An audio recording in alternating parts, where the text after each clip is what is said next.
It is the 25th of March, 1119. In the remote and quiet reaches of southwestern France, a young French knight by the name of Pierre Basile stands guard atop the weathered battlements of the castle of Châlus-Chaoul. The wind stirs gently, and the countryside stretches out in peaceful silence, an illusion of safety. Pierre, one of only 2 knights currently garrisoned at this forgotten outpost, expects nothing more than another uneventful day in the provincial heartlands, far from the turmoil of court or crusade.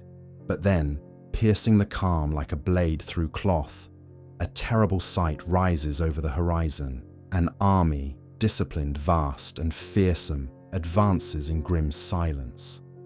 At its head rides none other than King Richard the Lionheart, the battle-hardened sovereign of England. A legend of the Third Crusade, undefeated on the open field, Richard is as feared for his tactical brilliance as for his brutal efficiency. The alarm is sounded. Panic erupts within the thinly manned castle walls. The handful of French defenders scramble to ready themselves, desperately trying to muster any form of resistance. Yet the fortress is woefully unprepared for war. Supplies are limited. Weapons are scarce. In the chaos, young Basile does what he can. He cobbles together a crude set of armor from whatever scraps he can find: pot lids, broken iron, and, most memorably, a frying pan repurposed as a makeshift shield. It is an act of sheer defiance and impossible bravery, standing firm in the face of near-certain doom. But such resistance comes at a terrible cost.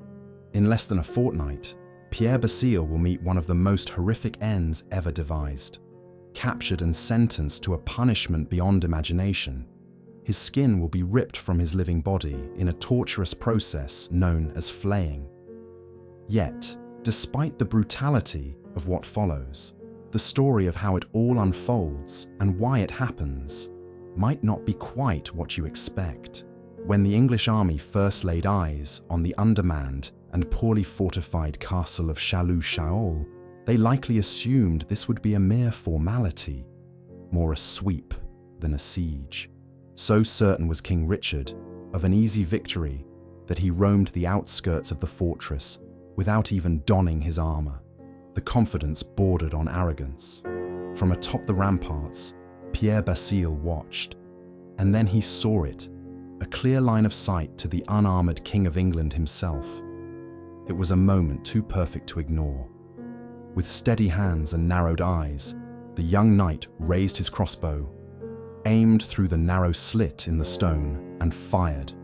The bolt cut through the air with deadly precision and struck true. It embedded itself deep into Richard's chest. A bullseye. Chaos erupted. The wounded king was rushed back to his tent, gasping and grimacing as his soldiers tried to stabilize him. Pierre, breathless, believed he had changed everything. Surely, with their commander mortally wounded, the English would abandon the siege. But that hope quickly faded. The English army pressed on with the same relentless pace, undeterred by the injury to their king. Within days, the castle fell, and Pierre Basile was captured. Dragged before the now dying Richard, Basile discovered that the bolt had not killed the king outright. Instead, infection had set in, gangrene spreading from the wound like a poison. Death was inevitable, just delayed. The king, pale and feverish, looked down at the young knight and asked the question everyone wanted answered. Why? Why had he taken the shot? Basile didn't flinch. He didn't beg. He met the king's gaze and told him plainly. It was vengeance. His brother had been slain by the English, and this was justice as he saw it. Richard, a man forged in the fires of war, was not easily swayed by sentiment. But something in the boy's honesty, his courage in speaking the truth when silence might have saved him, moved the dying monarch. In one of his final acts, Richard granted him mercy. "Live on," he said, his voice ragged, "and by my bounty, behold the light of day." He gifted Pierre Basile 100 shillings and sent him away a free man. Not long after, on the 6th of April, 1199, Richard the Lionheart died in his mother's arms, His reign over, his legacy sealed. But the story did not end there. Following the king's death, control of the army passed to his ruthless lieutenant, a mercenary commander named Mercadier. Known for his brutal efficiency and utter lack of sentiment, Mercadier had no intention of honoring the dying king's wish for clemency. Whatever the circumstances, whatever the royal pardon, he saw only one thing. A king had been struck down, and someone needed to pay. Pierre Basile was seized once more.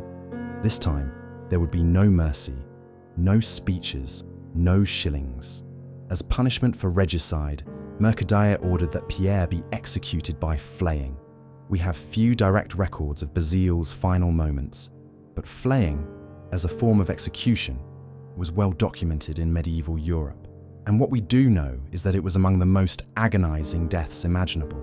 The skin peeled from the living body inch by inch, a punishment reserved for traitors, rebels, and in this case, the man who had dared to wound a king.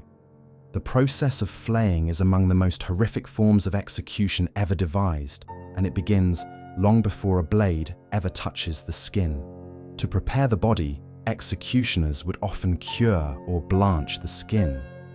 In hotter climates, this meant tying the condemned under the relentless sun until their skin blistered and burned. But in most European cases, including what likely awaited Pierre Basile, this preparation was done with boiling water. The scalding liquid would be poured slowly, deliberately, inch by inch over the body, inflaming the skin and softening the tissue beneath. Even this initial step was sheer agony. The boiling water caused severe third-degree burns across the entire surface of the skin. And this torment wasn't administered just once. It was repeated, again and again, until the dermis, the thick inner layer of skin, began to loosen and separate from the muscle underneath. But make no mistake, this searing agony was only the prelude. The real horror began once the skin was ready to be removed. Though techniques varied slightly, depending on time and place, the core principles were consistent and chillingly precise. The executioner would tie the victim down, limbs outstretched and often suspended, sometimes even upside down. With a blade, they would make careful incisions around the wrists and ankles, creating a starting point. From there, the peeling began.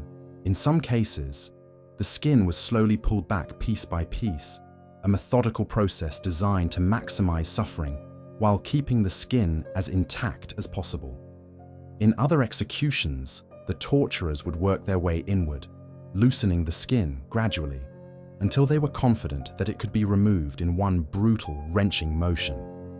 At that point, two men might each grab a section of loosened skin, perhaps at the arms or shoulders, and pull. With a single violent heave, they would attempt to tear away the entire outer layer of the body in one piece. The pain was unimaginable. Unlike executions that inflicted internal trauma, impalement, being hanged, drawn and quartered, flaying targeted the richest area of sensory nerves in the human body. The dermis alone contains thousands upon thousands of pain receptors, all of which would already be firing from the boiling water. When the skin was finally torn from the flesh, those same nerves were still alive and screaming.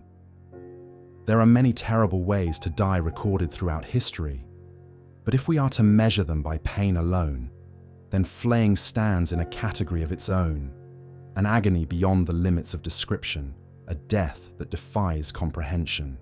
And then comes the most terrifying phase of all. Once the skin has been removed, layer by excruciating layer, the body is left in a raw, hypersensitive state. With the protective barrier of the skin gone, every single nerve ending is fully exposed. Even something as seemingly harmless as a breeze brushing across the open flesh would unleash a wave of searing, white-hot agony that could overwhelm even the strongest mind. At this point, the body's limbic system, the region of the brain responsible for regulating emotion, begins to fail under the sheer weight of trauma. The pain is so absolute, so beyond comprehension, that even the most disciplined or courageous victim would break. On June 17, 1771, before a gathered crowd, he was flayed alive. It's said that Daskaloggianus bore the unspeakable pain in total silence, never crying out, never pleading. His brother, forced to watch the entire execution, suffered a mental breakdown and was never able to recover his sanity. It's a reminder that these punishments didn't just destroy the body, they destroyed minds, families, communities, and they did so with horrifying efficiency.